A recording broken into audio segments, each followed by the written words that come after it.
You're the only one I need. I turn to you and you were always there.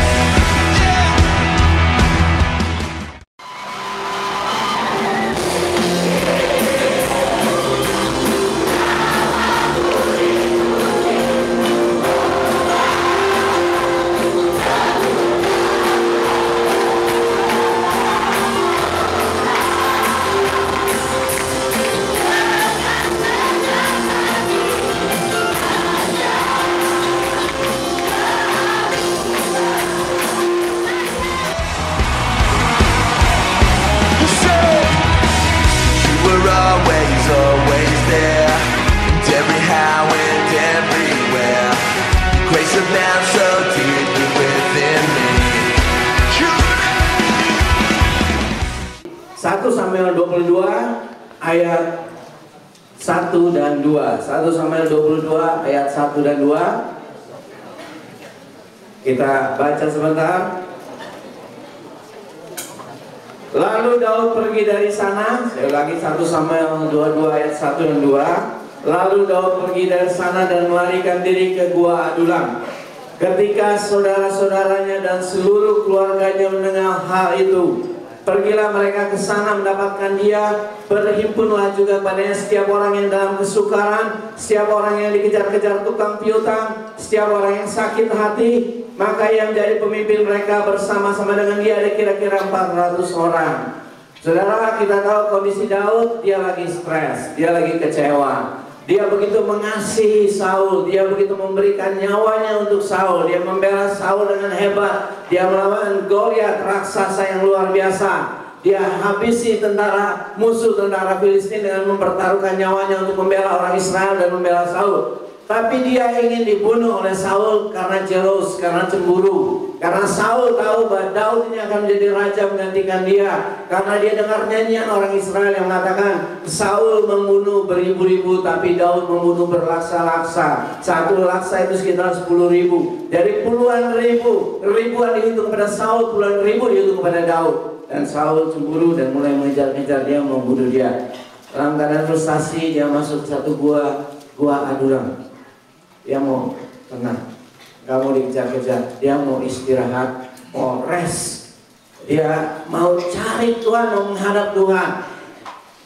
Lalu Tuhan kasih jawaban. Jawabannya ditambahin 400 orang stres. Tambah satu orang stres saja udah kecewa, udah takut.